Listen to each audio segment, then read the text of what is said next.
So I'd like to welcome Kevin Snowball, who's the Chief Exec of We Care Home Improvements, and that's an organisation that works alongside health and care organisations to keep people at home and to keep them living independently. I'd also like to welcome Annie Francis. So Annie has worked for 20 years championing a holistic approach to midwifery. She founded Neighbourhood Midwives, I think the first self-managed team of midwives in the UK, and she has recently managed its closure. So some interesting conversations to go on here. This is Peter Brook.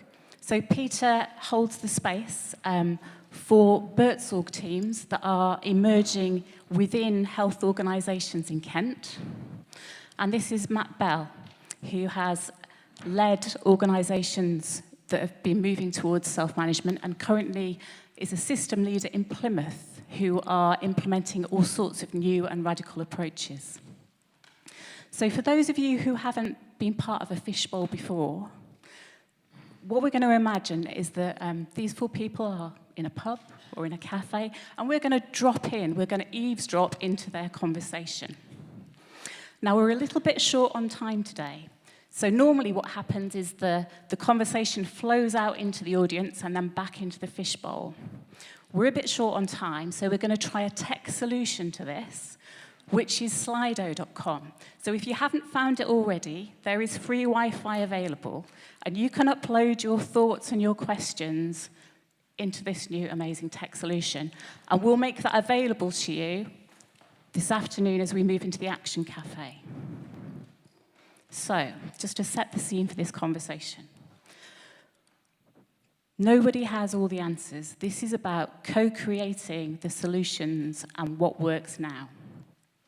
So when we challenge ourselves to reimagine health and care and other public services, we rely upon early adopters to lead the way, harvest the learning and fail forward to gain essential insights for others to build on.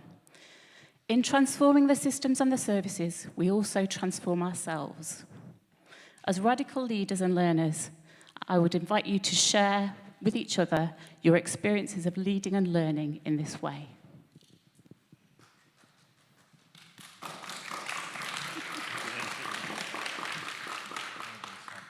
So I drew short straw, thanks Annie, for getting us kicked off. The reason that we were so keen to do this from the SIG group was that we, for the last 8 months, have been really discussing in quite a lot, longer than that, 12 months, discussing in great depth what it takes to be part of this change. And there was no better way that we could try and demonstrate what those conversations have felt like than doing it in front of everyone. So this feels really awkward. So my story is I think I just have a kind of gut reaction to why we need to move in this direction. I just know it's right. I don't know why I know it's right, but it's something to do with probably a relationship with a parent of the past. So if you really wanted to psychoanalyze me, I'm sure it stems from that point. And whilst I was leading in a charity in Exeter, I had a very collaborative, open, facilitative style. I then took time out of that and started with a charity last January as their CEO, and I took that style plus a load of really interesting, cool ideas that I thought were really exciting. They didn't, and I left after 5 months. So it was a real hard lesson in how not to pitch up into an organization with these snappy, whizzy ideas, and for it to land incredibly badly and awkwardly at times. There were, of course, massive highlights in the conversations that we had, but ultimately, I think I'm going to borrow Annie's phrase. It was like an immune response where you kind of just ejected stuff you were doing didn't fit. So for me, that was my experience, and since then I've started. I then went back into the fire. So I started as CEO with a charity now in Plymouth, but I'm not taking. It's a different approach, but it's not different because I've learned necessarily. So I'm gonna ask my colleagues to help out at this point. Okay, thank you, Matt. Well, my journey was pretty similar in the sense that when you said it kind of feels right, but I don't know why it does, but it does, is not very scientific, and it's not really very helpful for any of the people, but actually that's exactly how it feels. I'm a chief executive of a home improvement agency, working frustratingly, supposedly in the middle of health and social care, but actually so far outside the world it's unbelievable. And yet when everybody understands what we do, they say, well, where have you been for the last X number of years, particularly around hospital discharge and that kind of thing. And so working in a new way was really important for us to be able to establish ourselves as part of the system. But we'd been around for 30 years, and my career is also 30 years old. And having risen to the top of the tree in the hierarchical sense of the word, I realized that there was a much better way to be in an organization, not to run it, but to be effective in an organization. And so the most important thing was to learn to let go, which is a really scary place as a chief exec. It's particularly scary for my board because they're going, okay, we trust you, but we're not quite sure how much we trust you, and we're certainly not sure about how we trust everybody else in the organization. So holding that line, with one foot in both camps has been really tricky. The other thing that I've personally found is that for the first time in my entire life, I've been described as an early adopter. It's the last thing that I would consider myself to be, but it's quite an exciting place to be. And actually, there isn't a way to do this. You learn as you go. And if there's kind of one thing that I would leave everybody with, is feelings are more important than process. Well, thank you. And I know that when we were thinking about doing this, we were thinking about some questions about what we might sort of use as a sort of basis for our thoughts, if you like. And one of those was about the joy. What was the most joyous thing that we had about the way we worked? And when I was thinking about that, I was thinking actually, bizarrely, there was joy along the way. We had little moments of real triumphs in amongst all the hard stuff. But bizarrely, we had to, when we had to finish at the end of January, which was about managing the closure, but not by choice, we've done loads of work with Andy Brogan and Easier Inc., and we'd also done a values workshop with Jackie, who's here, Jackie Lefebvre. And that values workshop had happened in just before Christmas, end of November. And we had done this extraordinary journey just in one day, and we'd come up with these values. We had purpose and values, and I think it's been mentioned before how important that is for an organization.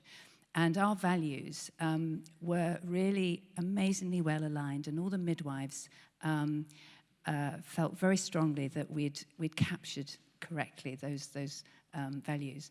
And it was about confidence and innovation and growth. And but the two that captured for me when we had to end, we had heart, which was about empowering people and being with them, and we had love. And I know love has been mentioned here before today, but love was our value that all these other ones came down into. And that love we described as for being nurturing the women that we were looking after and their families, and also each other. And I had to sit down with all these amazing midwives and everybody in the organisation, there's about 30 of us, and tell them that we had reached the end of the road and that we were going to have to close. And I wasn't sure. They knew that something was obviously amiss because we're very open, but they didn't know exactly what.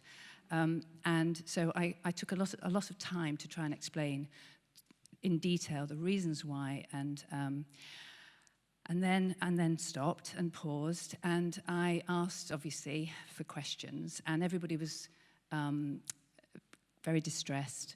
One of the midwives put her hand up to ask the first question.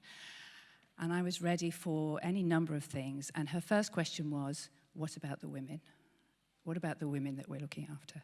And that sort of set the scene for the rest of that discussion. And we closed, we went into insolvency, and the reasons why we're going to plan, we're having something called an after-action review. And I'm a midwife. I don't know all this terminology. I'm learning it. But we're having an after-action review next week. And I'm really keen that it isn't about blame. It is about learning the lessons, because it is all the things we've talked about. It's about commissioning. It's about pilots not being given proper support. And it's one person's fault. But what we've done, and what the evidence before my eyes has been, is that when you truly work together and you grow a culture, which is difficult at times in the NHS, amongst midwifery, there is a lot of bullying. We were able to demonstrate that love did win out, and that our culture has been very strong. And that's been the most powerful and actually joyous part of my journey in many ways. So anyway, this is a conversation, isn't it? Carry on. Thank you. Thank you for sharing so honestly. That was really powerful. So I'm Peter Brook. I work for the Community Health NHS Trust in Kent. I want to I'm coming at this from quality. So whilst the self-management is of interest, I think it's about patient quality. It's about providing the best service we can, the safest service, the service that is most tailored to people's needs. And as we heard about the commissioning, it's about relationships and having teams that can deal with variety. People are infinitely complex, and by having that self-managed team, that the team can respond to that complexity. And I think another important point I want to make that really drives me is that I feel that with this work, we're moving from providing services into supporting community. So it is about an assets-based conversation with the patient and with the nursing and care teams. So it's the polar opposite of the sort of time and task way which we've been commissioned for far too long, which we know has actually led to more expense, more cost, and poorer outcomes. It's the polar opposite of that. It's putting the patient at the centre.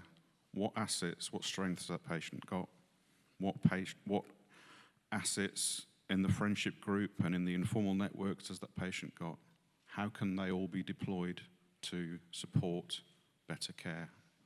And again, with the nurses, I'm really fortunate in my role with the NHS Trust. So it's a traditional organisation, 5,000 members of staff. We have 460 policies. So if you're quick at maths, that's about 11 policies per person. And I'm very, very fortunate that my exec team realise that that's nonsense. We've paid for people to write those policies. We're paying for people to police those policies, to train people to meet those policies. We've got an industry in capturing data and information to track how we're doing. And yet, as an exec team, we're not confident that any of that is improving care. In fact, we think it's actually detrimental to providing good care. So that's what's driving us. How do we provide better care? How do we build community? And it is about, in my view, these very local, hyper-local teams building community that provides care, but also does provide services that fit into people's lives. Very much like the example we had from Gateshead. I've worked in local government in the past, and I think that was an incredible example of bravery, of how we need to change the dynamic. It's not about a public servant doing their job, which the person would be doing who was sending out the court summons or the bailiff. It's about, okay, this has happened. How can we work together in community to solve this issue together? So I was just going to ask a question about bringing the sense of community back to us, and on our personal journey through that. So the communities that we exist in are the organisational communities that we're part of, or the wider community that we're all part of.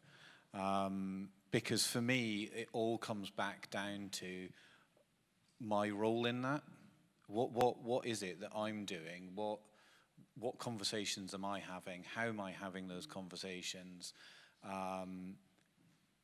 What can I do? Because if I think back to the situation of kind of landing in and I kind of use the term landing because I did dump in Shared Lives, I didn't have a community.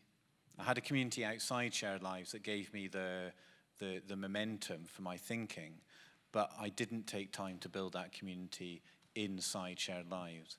And that community, I might have decided was not the community I wanted to be part of anyway. And there was a tension in my mind about, well, how much do I set the scene of kind of where I'd like to go, and how much do I allow the conversations to emerge, and so I just, because I think it's really powerful once you start talking about your own personal experience of this type of change. What were the really difficult conversations? We talk about bravery and resilience, but bravery can sometimes look like stupidity. So what's the difference between bravery and stupidity? Or is there a difference? There are a couple of questions coming up on the board there that I think you can kind of weave into some of these answers. The bottom one there about how is the leadership team working differently and role modelling the difference. I mentioned earlier about sort of feeling as though you had to let go, and if you frame that in a very hierarchical way, it sounds quite patronising, but actually it doesn't feel like that at all, because you've got great people in all organisations who do great work, and actually they're all people, and they do great things at home and in their private lives and in other organisations. And my biggest personal learning was not to see people as either job descriptions or colleagues, and that's all you knew them as to start with. So what I did was I always used to sit down with every new member of staff that joined my organisation to get to know them. But actually what I found was I didn't really get to know them because the conversation was all about work. So I then had to have the same conversation, and we didn't talk about work at all. We talked about their pets, their families, their football team, their whatever it might be, one's in a rock band, etc., etc. And actually the whole relationship changes because they then saw me as a person, not as the chief executive.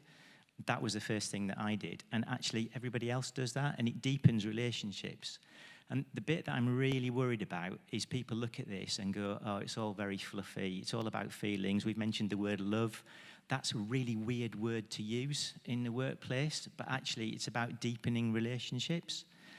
I don't use the word love personally, but I absolutely get it. And if those relationships are deep, then you then trust people, which is another question that came on there, to do the right thing, not give them some responsibility and stop them from going too far. And that is a massive, massive change for most people.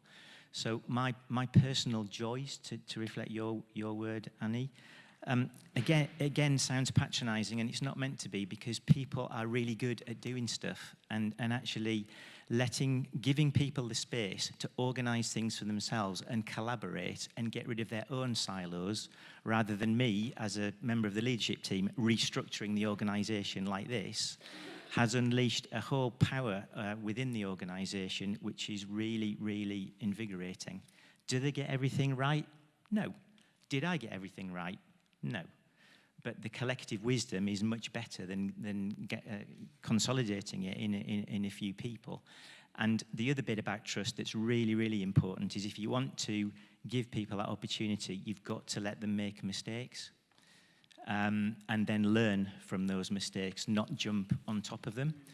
That's really when things start to gain momentum, but that's a very difficult thing to do. Sorry, would you like them both? Yes, because the thing about having to demonstrate, so as a very small social enterprise, in what is seen, I mean, health is very risk averse anyway, and helping women have babies is a particularly risk averse area, I would say. And so we were very conscious that we had to get it right, and the risk of getting it wrong, if you like, making a mistake, whatever that was potentially huge. One of the trusts that worked in our area had some issues and didn't come to us, but went to our commissioners. That's the sort of challenge that we were up against a lot of the time. And it was about sort of, I know that was a sense of responsibility that I had about sort of holding the space for the midwives to work in a way that was about building relationships, was about continuity of care, was about making it work. And in many ways, the regulation, and we've the stuff this morning has just been fantastic, because if anything, I'm frustrated that I haven't got an organisation anymore to go back and try it in, because all of this does make sense. And I think one of those questions about if it is so obvious, why isn't it happening? And I don't know the answer to that. I think there is something about, maybe there has to be a tipping point, that enough people begin to talk about this and do it in a way that that sort of really begins to gel and happens and flows out. But we really tried very hard to model a way of being for midwives, because the trust is the key word as well. It's that whole thing about trusting individuals to go out and do the very best that they can do. And we all know that is what they do when that trust is given. But in order to do so, you have to sort of take that leap of faith as well, and be prepared to sort of hold the space for the people that were doing it, really. So yes, a challenge. Yeah, I very much identify with that. It's about suppressing my ego, very much, a lot of the time, and it's about, you know, we're all trained to be, you know, problem solvers and have the answer, and it's absolutely the opposite of that. It's when you're working with a team, it's allowing the space and allowing them the time and the tools to get the answer for themselves, because they're the ones who've got to live with it. They're the ones who've got to make that solution work every day when I'm not there. So I see very much it is about holding that space. It is about protecting them from, you know, I do work in a very risk-averse organisation, but one of the things I had to sort of stop affecting the team was Brexit, because we're in the pointy bit of England at points of France, and every team was asked to do a Brexit continuity plan, and I just, how is that honestly going to improve care for patients, really? So it was just something I had to keep away from the team. Going back to the joy the joy is, as you said, it's seeing people step in to the potential we know they've all got. You know, they have been trained to make clinical decisions, difficult clinical decisions, and it's about, the joy for me really is seeing them make those decisions confidently without having to refer to a manager. So,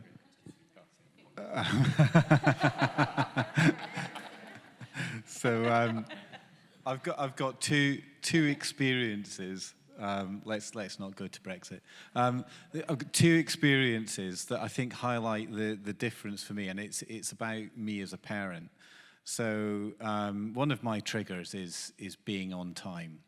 So I'm there, we're running late, and I'm just really unhelpful, screaming at you and get out the door, get your clothes on, get your shoes on. Meanwhile, he's getting really upset because I'm shouting at him, and there's a complete disconnect between myself and my child. But I can't reclaim that distance because I'm really worried about getting there at 9 o'clock. My wife has a completely different approach. She doesn't mind being late. And they have a much smoother, gentler leaving of the house, generally get there on time, but not often. But then you've got to ask the question, does it matter? And what's the purpose of getting all irate? And then I compare that, just so that you don't think I'm a completely awful parent, to the time that, Ewan and I sit down and do Lego together. And we've got this sense of stuff we want to create. And he's into Star Wars at the moment. And he wants to make lots of Star Wars stuff. And we go about with a general sense of what we want to create. So I even woke up the other morning with a kind of, maybe we could make that. So I know. I have so much joy from kind of doing Lego. Anyway, so when we're in that flow, lying on the floor, surrounded by Lego, creating this thing in front of us, the flow and the communication and the connection between myself and my son is entirely different to that incredibly unhelpful mode that I'm in when I'm trying to get out the door. And for me, that's the difference between me being helpful at work and me not being helpful at work. So when I find that mode where I'm in flow, and sometimes that's really easy because you have a really energetic conversation. When that's difficult, it's because someone's not quite agreeing with you, or you're not getting that sense of connection, and you're kind of frustrated. I get frustrated by not getting that sense of connection. So there's something about kind of managing your own stuff, your own ego, when you're in those moments, to kind of put that alongside, because you are important in that conversation. What you need to get from that is important, but you cannot let it drive the purpose of what you're trying to do. And that purpose is greater. And I think, kind of just going back to that thing about, when you're in organizations and, jumping in and perhaps that not being the right environment, is having that sense of a bigger purpose than just the organization. So we are all part of something, whether you call it a system, whether you call it a community, and you're playing a particular role in that. And if that role doesn't work out in that moment, in that team, in that organization, that's okay, because actually you're discovering something, whether that's your own personal learning or whether it's a set of connections that will then stand the test of time as you move forward. I want to pick on something that you said, Peter, about this is all about providing better care for your clients at the end of the day. And I think this is really important to phrase, in my world, it's not about providing care in quite the same way, but this is about providing a more sustainable long-term business or the organisation that I run. It's not about getting on together and working nicely together. That is a fantastic byproduct. But actually, this is a business thing. This is about running organisations in a much more effective way than what we've all been used to and what the rules have allowed. And I've just got a really small but very tangible example of that. I have 20 guys out on the road that drive vans. They don't like emails. They don't like any form of communication like that. But they spend a lot of money on materials to put into people's houses. And as part of a business improvement exercise, the guy said, "Why don't you give us credit cards?" And my finance director then had a heart attack.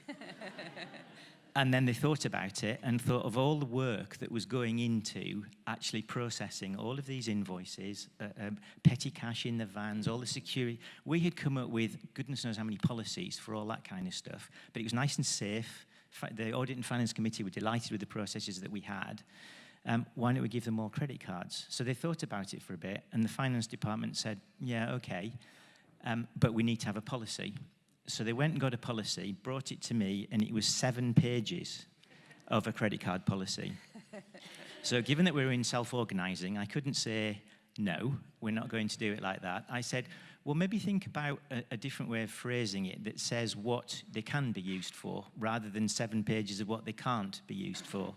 So they came up with 12 bullet points, and we've had 1 misuse of the card in the last year. And that was because the guy's got 2 Barclay cards and he used his personal one instead of his work one instead of his personal one, and he's paid it back. And the message that sent to the guys about being trusted as part of our cultural change from people who they're not in the office, they're not in the bubble, that they're out there, was really, really powerful. And that did more from a decision that was taken within the organisation than many other things. It's because there's a question up there about developing trust and how do you really do it. And one of the things that we put back to the midwives, the team of midwives, was about how they organise their time. Obviously, that they in their world, they planned their day, they did it together, they sort of took responsibility for that. But there's always that sort of, for those of us who had worked as independent midwives for many years, there was a sort of slightly purist approach to us as well, that you were available to women apart from when you were on holiday. And that's how we started off initially. And it became clear after a period of time that wasn't working for the midwives. We wanted, so there was a pushback but if you start to have a rota, they wanted a rota and they wanted to have time off on a regular basis, which sort of went against the original ethos of the way that we worked. And it was that same debate, but it's not up to us, actually. The point is that we're there to support them to come up with solutions. And so they went away and came up with a rota. The wonderful thing about it was that, so we gave it 3 months, and we said, right, and the measure should be the continuity in terms of how many times a woman has her own midwife, or a midwife she knows at the actual birth. For the 2 of those 3 months of the rota, as opposed to how they had been doing it, there was a higher rate of continuity because they built in flexibility and worked together to create something that really worked for them as a team. And it was a really good lesson because you come to these things, everybody's full of passion about how you want to make it work, and it's very easy to get into this idea that your passionate way is the right way. And then you have to absolutely let go of that and hand over that responsibility and that trust and everything else. And one of the great things about our journey was that I thought it would happen organically, that these sort of the processes and the things that were needed to sort of help them function as a team. And our learning has been that you do need systems, you do need an organizational sort of balance to it, but it comes from within the team, and actually our job is there to facilitate and to enable it to happen, but absolutely not to take ownership. And that's been one of my sort of lessons along the way, actually, because you sort of think, you know, but I know what I'm doing because I've done it this way for so long and I know it works. But there's many, many different ways, aren't there? You know, and it's about doing, okay, what's your way?